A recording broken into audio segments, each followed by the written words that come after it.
Assalamu alaikum. Today I will be discussing with you the three topics which are inferential control, selectors, and fuzzy logic control. The first, which is inferential control. Why do we shift towards inferential control? Firstly, because the problem with other control systems is that controlled variable cannot be measured or has large sampling period.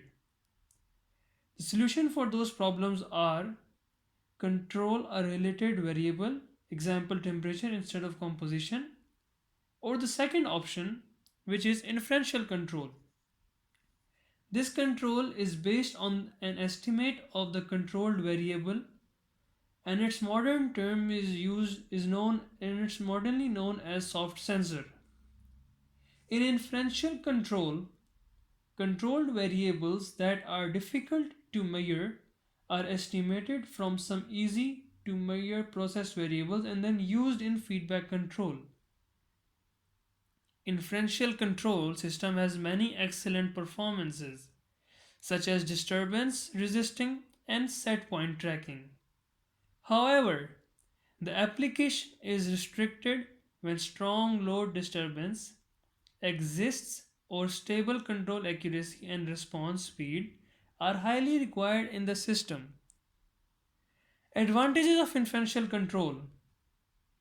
First, it can substantially reduce analyzer delay.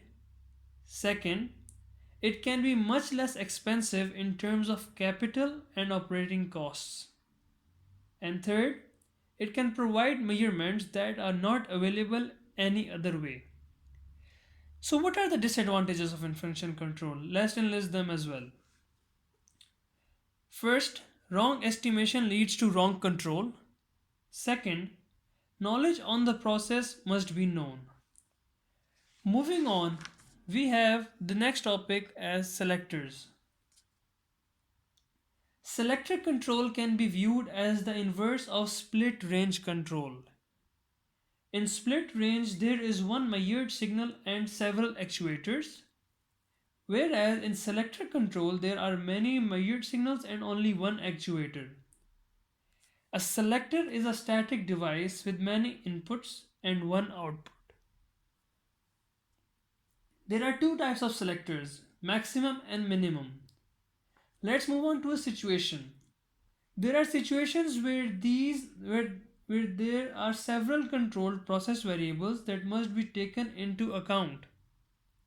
One variable is the primary controlled variable, but it also required that other process variables remain within given ranges.